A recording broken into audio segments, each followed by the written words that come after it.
في كل مشروع ولا فكرة بنيتها في الانترنت ولا في الواقع الا كان موراها بزاف ديال الدروس والعبر اللي غادي نحاول نبارطاجيها مع العالم والمغاربه بالخصوص في هذا البودكاست. معكم ايمن، غادي 8 ونص من مدينه باريس الجميله، امامي واحد الغروب شمس جميل جدا. مرحبا بكم في بودكاست ديالي. كإنسان وكبشر عندنا بزاف ديال الاحاسيس مختلطه، بزاف ديال المشاعر اللي اغلب فينا ما كنلقاوش لهم تفسير وكنتعيشوا معاهم. بين هاد الاحاسيس والمشاعر كاين واحد الاحساس كيجيك وانت خدام كديفلوبي ولا كتعلم ولا وصلتي لشي منصب، كيجيك واحد الصويت كيقولك بلي انت ماشي في المستوى ديال هادشي اللي واصل ليه، وهادشي بزاف عليك، وطال الزمان ولا قصار الناس غادي يكتشفوا الحقيقه ديالك. الاحساس معروف وكيعيشوه ناس كتار وسميتوه متلازمه المحتال او الامبوستر سيندروم، واليوم غادي نتكلموا عليها. متلازمه المحتال هي داك الاحساس اللي كيجيك مره وتبدا يوشوش ليك بلي راك ما كتستاهلش النجاح اللي عندك.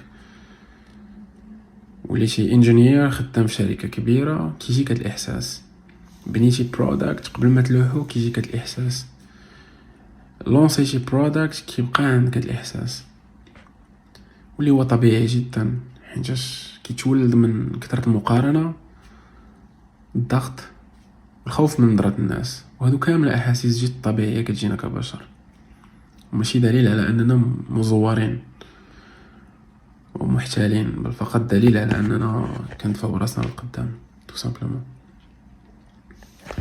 هاد المتلازمه ماشي مشكل ديال الناس اللي فقط ما وصلوش.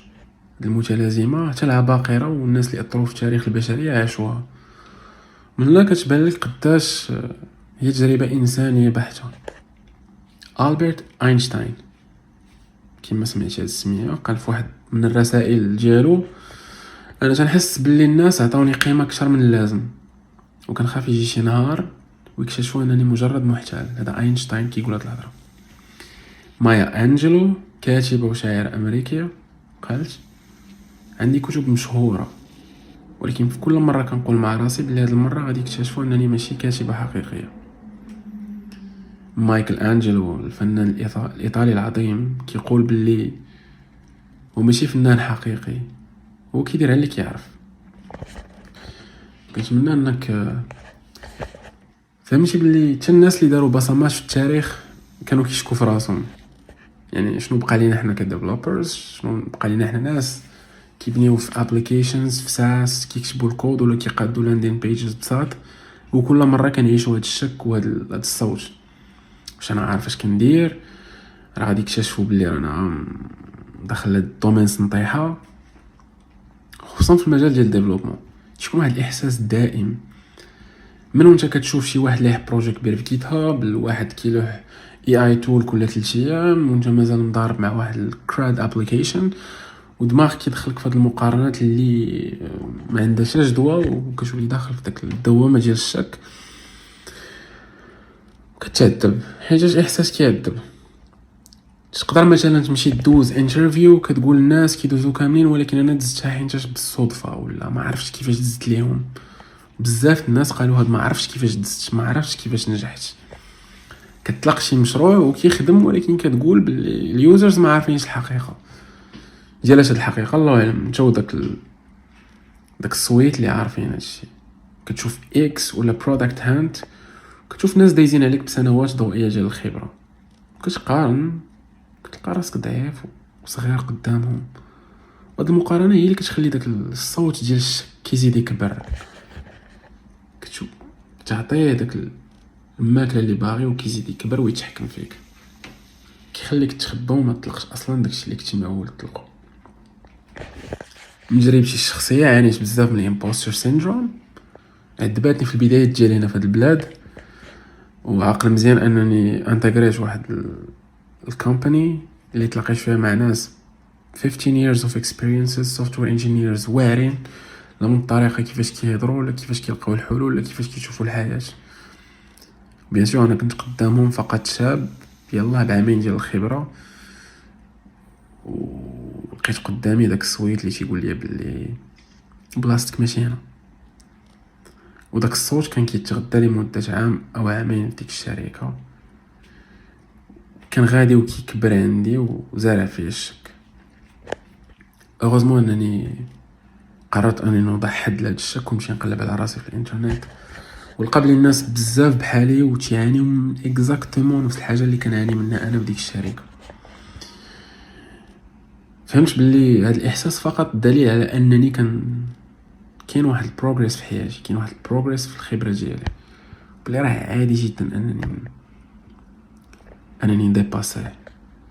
بديت كنهضر عليه وبديت كنلقى فيدباك بوزيتيف من عند الناس، السوشيال مانجر ديالي اللي اسيوراني، ودي حاجه اللي خص اي واحد يديرها. من غير هاد الحاجه كاينين بزاف د الحوايج اخرين. فرضا انك اندي هاكر ولا كتبني شي بروجي، حاول تركز على الفاكتس. مش نقول الفاكتس، كنقول النمبرز اللي عندك. حتى برودكت وجاو عندك 10 الناس، ماشي تشوف فقط شحال من واحد شكرك، شحال من واحد خلى افي بوزيتيف. تيق بيا هاد الفيدباك بوزيتيف كيعاون انا داك الصوت الشك ما يبقاش. ساعات تيكون واحد شويه ديال الدوبامين ريوردز بانك درتي شي انجاز، ولكن راه كيعاون تيق بيا. حاول انك دوكيمونتي مثلا جورني ولا التجربه ديالك، تكون اوير باللي راه ماشي بيرفكت، ولكن على الاقل دوكيمونتيها وتبارطاجي البروغريس ديالك مع الناس. واخا تكون يلاه بادي تبارطاجي في لينكدين، تيك توك، whatever اي بلاتفورم بانت لك، المهم بارطاجي، كتب، شارك، هضر على شنو كيخليك تحس بهذا الاحساس. شوف الناس شنو دايرين، الناس اللي حسوا بنفس الاحساس شنو داروا باش يديباسيو. وغادي تشوف بلي راك ماشي بوحدك، وراك ماشي بوحدك، بلي راك ماشي مزور، بلي راك ماشي محتال، وبلي راه بلاصتك هذيك، وبلي راك ما جيتيش من فراغ، وبلي هذا دليل فقط على انك كتديفلوبا وكتبروغريسي فاش كدير. تيبقى هذاك سويش طبيعي حيت انت انسان وخصك تحس به بحالو بحال بزاف ديال الاحاسيس.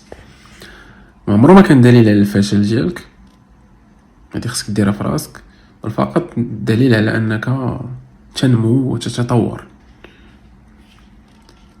عيش دوك اللحظات الشك، تقبلها وراك غتكون مزيان. كما ديما كنعطي الامثله بالناس اللي واصلين وناجحين في هذه الحياه، وتنقول بلي حنا في هذه الحياه حنا فقط كنبنيو الميشن ديالنا، هي نبنيو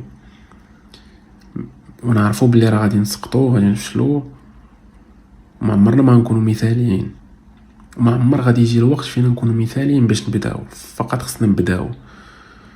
انا في عمري 32 عام وفاش كندور اللور بعض المرات انا ما نادمش، ولكن بعض المرات كنقول كون بديت في هذه الحاجه وكون رجع بيا الزمن للوراء كنت غنبدا في دوك الحوايج واخا كانوا كرينج، ولكن غنبدا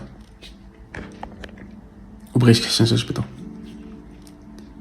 الا وصلتي معايا حتى لهنا كنبغي نشكرك، وكنبغي نقول لك الا عجبتك الحلقه ولقيتي فيها شي قيمه بارطاجيها مع شي صاحبك تيعاني من الامبوستر سيندروم، ولا مع شي صاحبك اخر تيبني في شي بروجي وشاك باللي عايش هذا الاحساس وما تيقولوا حتى واحد.